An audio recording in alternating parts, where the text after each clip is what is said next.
প্ৰশ্ন কৰিবি নাকি আজি যে আমাৰ জিলা ট্ৰেফিক সংঘৰ আনকি শাখা কাৰ্যালয় আজি চুটিমাল মুকলি হ'ল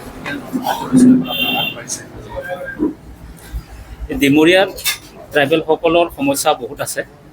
ডিমৰীয়াখন সোণাপুৰ চাৰ্কুলখনত 80% ট্ৰাইবেল জনবসতি প্ৰধান এৰিয়া। সেই চেগতে আমি ডিমৰীয়া জিলা ট্ৰাইবেল সংঘৰ আণ্ডাৰত টোটেল 12টা জিপিত 12টা আঞ্চলিক আছে।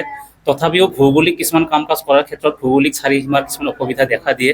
সেইকাৰণে আমি নৰ্তাপ জিপিটোত আমি দুটা ভাগ কৰিছোঁ, এটা আমপ্ৰি আৰু এটা নৰ্তাপ। ঠিক তেনেদৰে দিগাৰুত আমি দুটা ভাগ কৰিছোঁ, দিগাৰু আকৌ আমচিং। সেইদৰে কমাৰকুছি যিটো জিপি কমাৰকুছি জিপিটো আমি দুটা ভাগ কৰিছোঁ, এটা কমাৰকুছি হিচাপে থাকিব আৰু এটাটো বৰ্ণি আঞ্চলিক হিচাপে থাকিব। সেইখিনি আমি যোৱা 5 তাৰিখে আমাৰ সিদ্ধান্ত হৈছে, ডিমৰীয়া জিলা ট্ৰাইবেল সংঘৰ এটা এক্সিকিউটিভ হৈছিলে। সেই এক্সিকিউটিভ সিদ্ধান্ত হৈছে, এক্সিকিউটিভ সিদ্ধান্ত মৰ্মে যিহেতু আমচিংটো হৈ গ'ল আৰু আমপ্ৰিটো যিহেতু হৈ গ'ল, কিন্তু বৰ্ণিহাট এৰিয়াটো হোৱা নাছিলে, গতিকে এটা কমিটি গঠন হোৱাৰ আগতে আমি ঘপকৈ অফিচটো লৈছোঁ। কিয় সেই প্ৰশ্নটো থাকিব পাৰে, যিহেতু ইয়াত ভৌগোলিক পৰিসৰ কিছু অলপ তাৰতম্য আছে। সেইকাৰণে এই গোটেইখিনি ইয়াত ট্ৰাইবেল মানুহ কিমান আছে, কিমানখন গাঁও আছে, গোটেইখিনি বস্তু ষ্টাডি কৰিবৰ কাৰণে সোণাপুৰৰ পৰা কিছু অসুবিধা দেখা দিয়ে। সেইকাৰণে আমি অস্থায়ীভাৱে আজি এই কাৰ্যালয়টো লৈছোঁ। এই কাৰ্যালয়টো ডিমৰীয়া জিলা ট্ৰাইবেল সংঘ বা বৰ্ণিহাটৰ আঞ্চলিক অফিচ হিচাপে নহয়, সদ্যহতে ট্ৰাইবেলৰ কাম কাজখিনি চলাই নিবৰ কাৰণে, এটা ছাৰ্ভে চলাবৰ কাৰণে কমচে কম আমি অস্থায়ীভাৱে এই অফিচটো আজি লোৱা গৈছে। এই অফিচৰ পৰাই বিভিন্ন ধৰণৰ এই কাম কাজবিলাক, ছাৰ্ভে কামবিলাক চলিব। যেতিয়া ছাৰ্ভে কাম মানে কিমানখিনি ইয়াত জনবসতি আছে, জনজাতীয় মানুহ কিমান আছে, বা বিভিন্ন ধৰণৰ এই ঘটনাবিলাক যেতিয়া ছাৰ্ভে কৰা যাব, তেতিয়া এই অঞ্চলত যিখিনি মুৰব্বী আছে, যিসকল অভিজ্ঞ ব্যক্তি আছে, পূৰ্বতীয় ট্ৰাইবেল সংঘ জড়িত থকা, বিভিন্ন সংঘ জড়িত থকা ট্ৰাইবেল ব্যক্তিসকল আছে, সকলোকে এদিন মাতা যাব, ৰাজহুৱা সভা হ'ব। এইখিনি এৰিয়াতে ৰাজহুৱা সভা হ'ব। ৰাজহুৱা সভাৰ যোগেদি এটা আঞ্চলিক কমিটি গঠন প্ৰক্ৰিয়া চলিব। সেই আঞ্চলিক কমিটি গঠন প্ৰক্ৰিয়া চলাৰ পিছতহে এই কাৰ্যালয়টো সম্পূৰ্ণ ৰূপ দিয়া যাব। গতিকে সদ্যহতে আজি 1 মাহমানৰ কাৰণে আমি অস্থায়ীভাৱে কাম কাজ চলাবৰ বাবে সেই অফিচটো লোৱা হৈছে। বসুন্ধৰা 3.0 আহি আছে। চৰকাৰে যোৱা 2 অক্টোবৰত এইটো লঞ্চ কৰিছে। ইয়াৰ কামবিলাক হ'বলৈ গৈ আছে। যিহেতু আমাৰ সোণাপুৰত এই এলেকাৰ পৰা মানুহখিনি গৈ সোণাপুৰত ট্ৰাইবেল চাৰ্টিফিকেটখন অনাৰ কাৰণে বহুত কষ্ট হয়।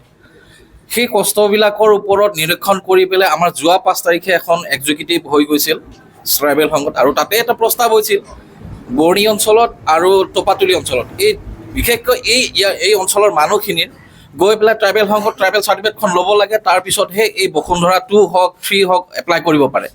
যিহেতু ইয়াৰ পৰা বহুখিনি মানুহ আমাৰ বসুন্ধৰা 2ত মানুহখিনি এপ্লাই কৰিব নোৱাৰিলে ডিউ টু ট্ৰাইবেল চাৰ্টিফিকেটখন নহ'লে আজিকালি বসুন্ধৰাত মাটিৰ পট্টাৰ কাৰণে এপ্লাই কৰিব নোৱাৰে।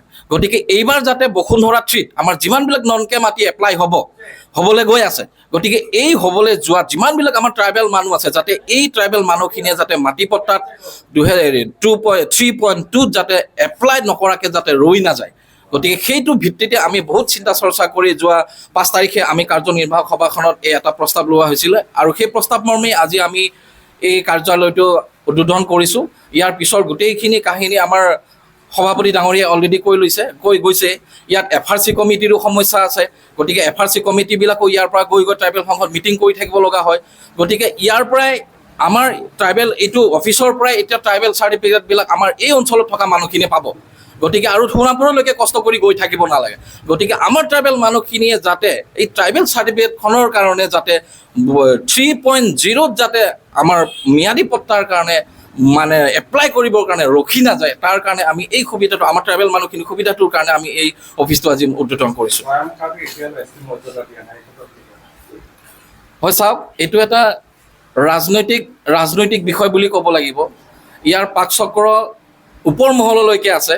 ভৈয়াম কাৰ্বিসকলক আৰু ST মৰ্যাদাটো আজিলৈকে এইটো কাৰণে আমি জানো যে ইয়াৰ সম্পূৰ্ণৰূপে NC/ST দিল্লীৰ পৰা আহিও ইয়াত ভৈয়ামত থকা কাৰ্বিসকলক ST মৰ্যাদাটোৰ কাৰণে ইয়াত থকা কাৰ্বিসকল ST হয় নে নহয় গোটেইবিলাক সম্পূৰ্ণ ৰিপৰ্ট দি গৈছে। তৎসত্ত্বেও এইটো চৰকাৰক অথচ বিল হিচাপে ৰাজ্যসভাটো উত্থাপন হৈছে। তাৰপিছতো চৰকাৰখনে ইনিচিয়েটিভ লোৱা নাই। গতিকে আমি আজি এই অনুষ্ঠানটোৰ জৰিয়তে আপোনালোকৰ জৰিয়তে চৰকাৰক আহ্বান কৰিছোঁ যাতে ভৈয়াম কাৰ্বিসকলক অনতিপলমে ST প্ৰদান কৰাৰ কাৰণে যি ইনিচিয়েটিভ ৰৈ গৈছে সেইখিনি যাতে আগবঢ়াই লৈ যাব লাগে।